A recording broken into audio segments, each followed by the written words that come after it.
नमस्कार, astro insights with Richa में आप सभी का स्वागत है। मैं हूं डॉक्टर ऋचा शुक्ला। नक्षत्र की श्रृंखला में आज आकाश मंडल के तीसरे नक्षत्र कृतिका नक्षत्र के विषय में बात होगी। कृतिका नक्षत्र का एक चरण मेष राशि में होता है, बाकी 3 चरण वृषभ राशि में जाते हैं। तो 26 डिग्री 40 मिनट से 30 डिग्री तक का जो लास्ट उसका लेग है मेष राशि में उसका पहला चरण पड़ता है और उसके बाद आपके 10 डिग्री जो है वो वृषभ राशि में जाते हैं। ये 6 ताराओं का एक समूह जैसा है जो कि अगर आप आकाश में देखने की कोशिश करते हैं तो ये एक शार्प एज्ड वेपन की तरह शेप इसका होता है, इसीलिए इसका नाम कृतिका भी पड़ा है। ऐसा लगता है कि कोई नुकीला सा एक औजार है, कटर है। और दूसरा इसका जो स्वरूप अगर देखते हैं तो वो अग्नि शिखा यानी आग की एक लौ लपट जिसको कहते हैं, उस तरह का भी इसका शेप दिखाई देता है। इसके स्वामी जो हैं वो सूर्य हैं, कृतिका नक्षत्र के स्वामी सूर्य हैं और देव जो डेटी होते हैं वो अग्नि हैं। कार्तिकेय जो शिव के पुत्र हैं वो भी इसके डेटी माने जाते हैं। तो अग्नि और कार्तिकेय दोनों ही शास्त्रों में इनके डेटी बताए गए हैं। सूर्य का नक्षत्र है देखिए, और इसका जो ज्यादा पार्ट है वो शुक्र की राशि में आता है। तो किस तरह की आपकी पर्सनालिटी हो सकती है?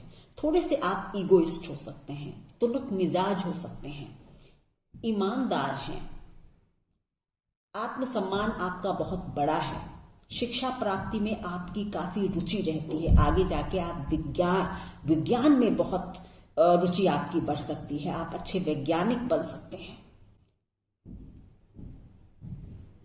विद्या प्राप्ति में इतनी रुचि होती है कि धीरे धीरे करके आप लोग विद्वान हो ही जाते हैं। जो भी आपकी फील्ड होगी उसमें आप ज्ञान काफी कॉन्टिन्यूअस लर्निंग में आपका विश्वास होता है।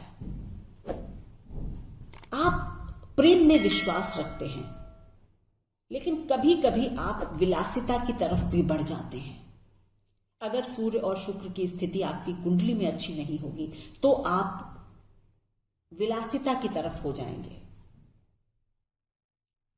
और कहीं ना कहीं आप थोड़े से कृतघ्न, झूठ बोलने वाले, आराम पसंद, ऐसे आप तब होंगे जब आपकी कुंडली में सूर्य और शुक्र की स्थिति अच्छी नहीं होगी। लेकिन अगर सूर्य और शुक्र की स्थिति आपकी कुंडली में अच्छी है और आपका नक्षत्र कृतिका है तो आप काफी प्रभावशाली व्यक्तित्व के होते हैं।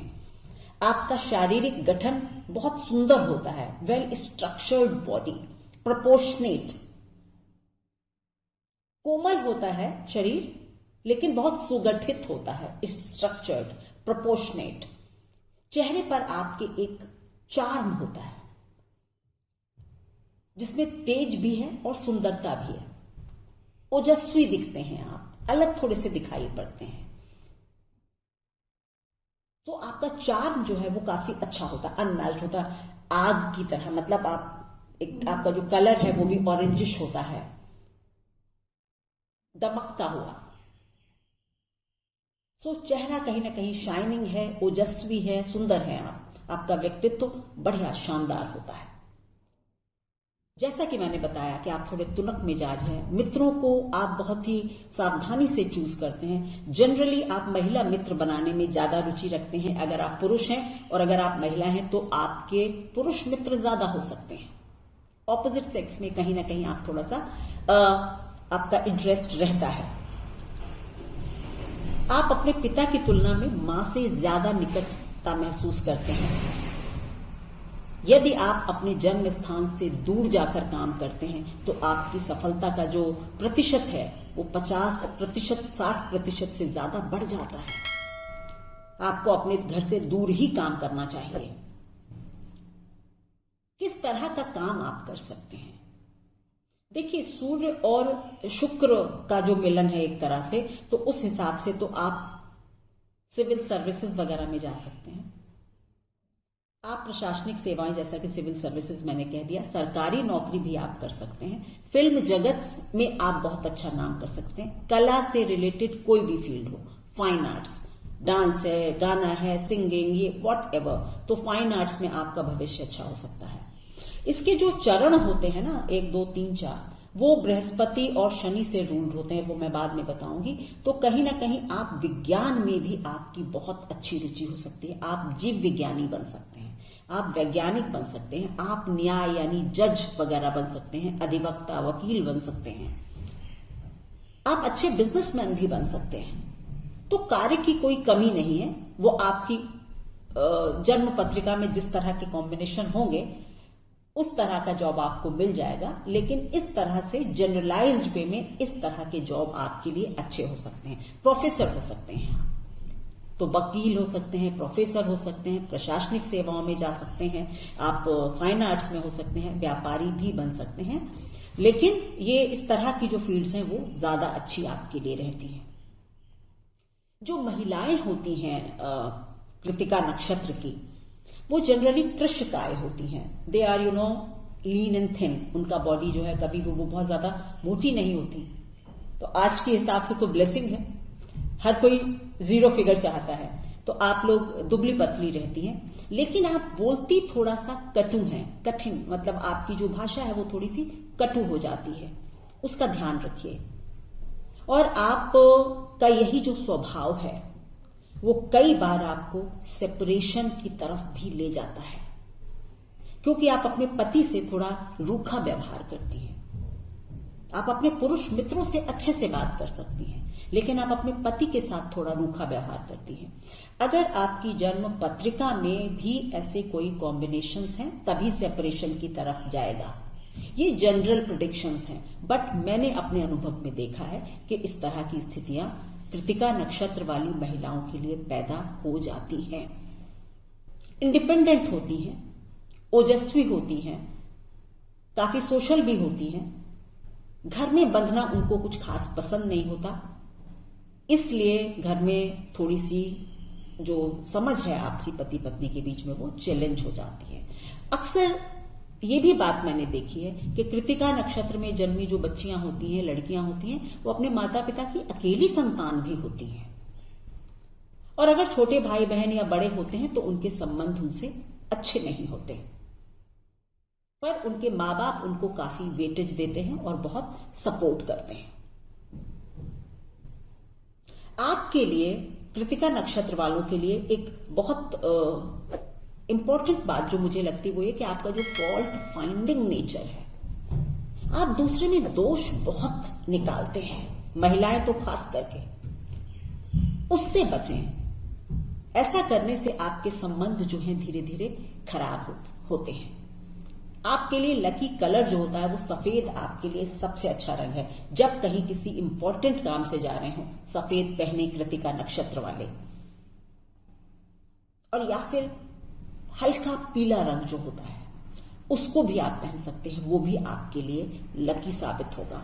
अगर आपका जन्म पहले चरण में है तो इसके स्वामी बृहस्पति बनते हैं। अगर आप विदेश में जाकर जॉब करते हैं, सेटल हो जाते हैं, व्यापार करते हैं, तो आप काफी धन कमा सकते हैं। कृतिका नक्षत्र के पहले चरण में जन्मे लोगों के लिए खास बात है कि आपको विदेश जाकर सेटल होने का प्रयास करना चाहिए। आप काफी अच्छा कर सकते हैं, या अपने जन्म स्थान से तो दूर ही रहें। आप लोगों का जो शरीर होता है, खास करके फर्स्ट नक्षत्र चरण वालों का, वो काफी स्टाउट, बहुत सुगठित और बहुत बलशाली भी होता है। दूसरे चरण में जन्मे लोगों के लिए, जिसका स्वामी शनि होता है, उसके लिए मैं कहूंगी कि आपके लिए वैज्ञानिक बनना बहुत बढ़िया है। आपकी जो रुचि है वो बहुत ही क्रिटिकल थिंकिंग है, and you are having a scientific approach towards life. तो आपके सारे काम बहुत मेटिकुलस तरीके से आप करते हैं, और आपके लिए विज्ञान की फील्ड सर्वश्रेष्ठ साबित हो सकती है। तीसरा जो चरण है वो भी शनि से ही रूल्ड होता है। इसके लिए मैं आपके लिए खास करके रहेगा कि आप अगर किसी भी इस तरह का व्यवहार करते, जस्ट अ मिनट, तो आप तीसरे चरण वाले लोग, आपके स्वामी भी शनि होते हैं, और आपका जो स्वभाव है ना वो एक वीर योद्धा जैसा होता है, फाइटर। आप अपने जीवन की किसी भी परिस्थिति में हार नहीं मानते, लड़ते हैं, और अच्छी बात यह कि आपका भाग्य साथ देता है और आप जीतते हैं। ये तीसरे चरण में जन्मे लोगों की खासियत है। और आप जीवन के थोड़ा सा लेटर जो लाइफ होती है 36-37 साल के बाद, आपका भविष्य ज्यादा अच्छा उम्दा होता है। चौथे चरण में आपका जन्म अगर है तो आप पुनः बृहस्पति ही इस चरण के स्वामी बनते हैं। तो आप पुत्रवान होते हैं, धैर्यवान होते हैं, ज्ञानी होते हैं, विद्वान होते हैं और दीर्घायु भी होते हैं।